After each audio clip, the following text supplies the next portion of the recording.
Welcome to Caseback Watches. My name is Tim, and today's topic is the swap fraud. The swap fraud. Some weeks ago, a fellow from the Netherlands contacted me, and he had spotted my Montblanc Nicolas Riesek monobusher chronograph on Chrono 24. I sell this watch, and it's not easy because it's a complicated model, not very well known. It's, in my opinion, a masterpiece, haute horologie, as the French may say. And, well, but he was a little short. A little broke. And so he offered me instead a Rolex Datejust 16030. What a coincidence. It's my day-to-day job. And he offered me another one. And plus additional payment of 1,500 euros.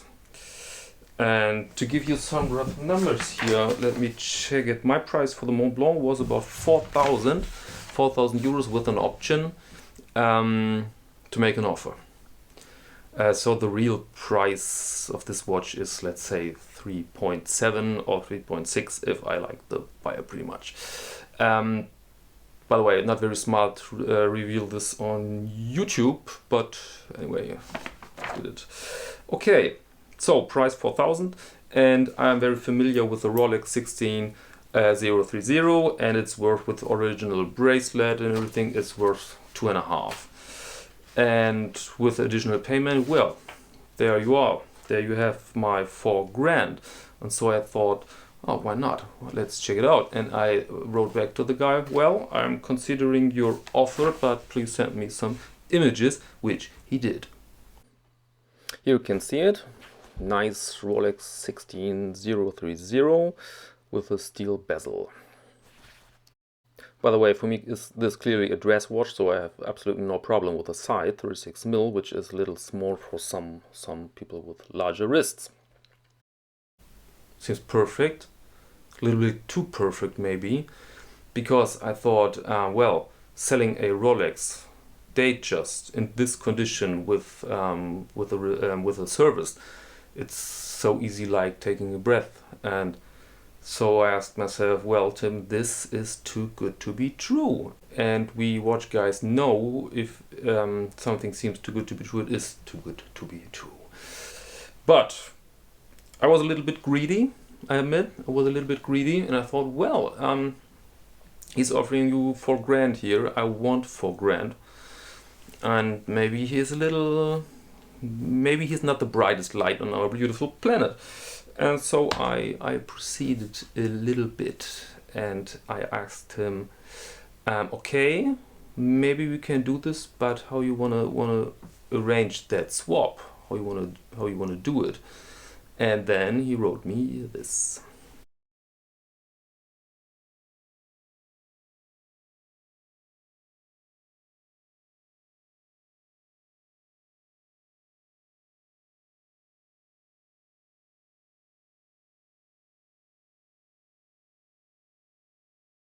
This, my friends, is insanity, pure madness.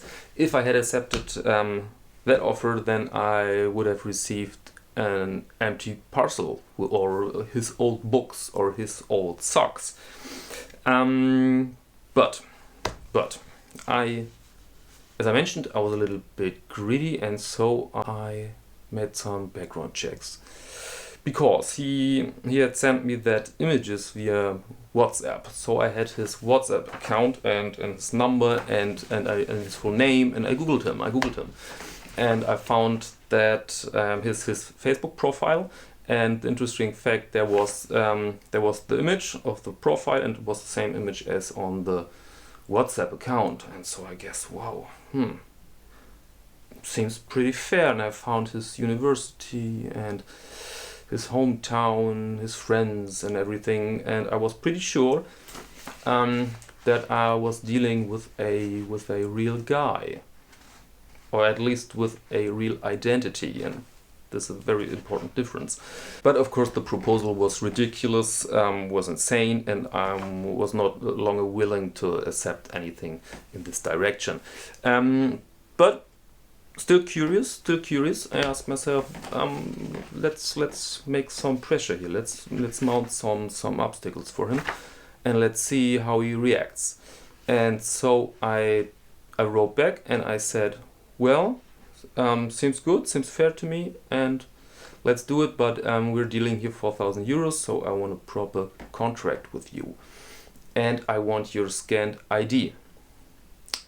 This, of course, is a little naive. You can fake an ID with Photoshop. You can steal an ID. You can buy it on the darknet if you like. But as I mentioned, it's one obstacle more, and criminals have the tendencies to give up if it will be too complicated and too risky for them, too much effort. And well, I sent him that proposal, ID, contract, and then his reaction was very quick.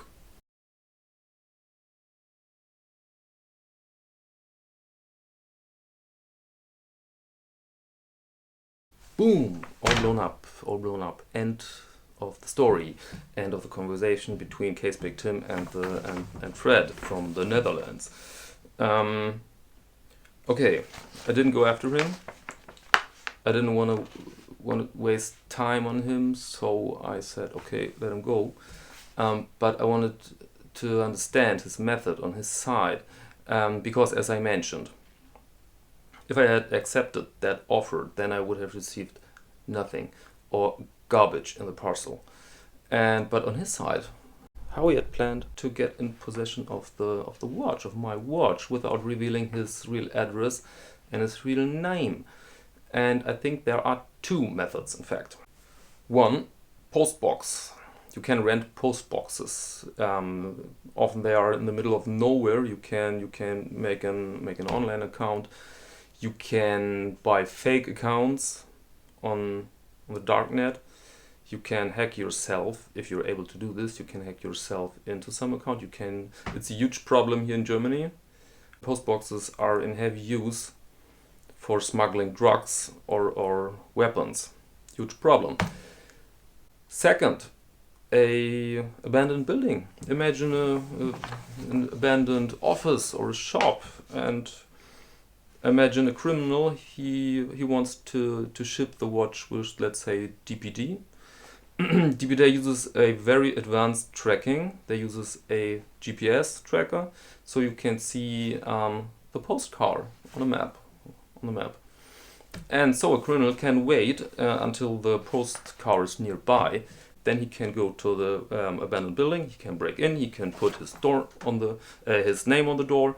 He can open the door. He can grab the watch, and then he's the winner. Then he can go away. And if the police will arrive several days later, they'll find nothing, absolutely nothing. Abandoned building. At the end, I've learned something here, and I want to share it with you.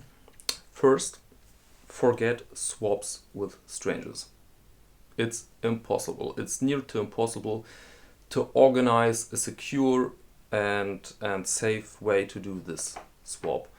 I figured out one method once and I used it and it worked, but there are some weak spots. Maybe I will make another video about it. Forget it. Because the main idea here is if somebody has a watch which is valuable, which is ready to go, then he could easily sell it on his own, and then he got the cash to buy your watch. There's no need for a swap. Absolute no need for this. Okay, second, don't trust your research. Don't trust your research. This is hard to accept, but we're not the smart guys here. The criminal is the smart guy because he does this for a living. He does this every day, so he's experienced with it. If you want to make research about another person in the watch business, you have to go deeper and deeper and deeper. One good advice is get him on the phone. My student from the Netherlands, he wrote that, "I'm sorry, my friend." I don't know. Is that would the student from the Netherlands, would he write "my friend"? This sounds a little bit odd to my ears. And on the phone you can spot this. as you can hear, I'm from Germany, I have a German accent. If I'm in business with you, you call me and then you hear a Russian accent or a Slovakian accent or an American accent, then you know there's something wrong. Okay, thank you very much for your attention. I hope I did something useful here, as always, and maybe until next time.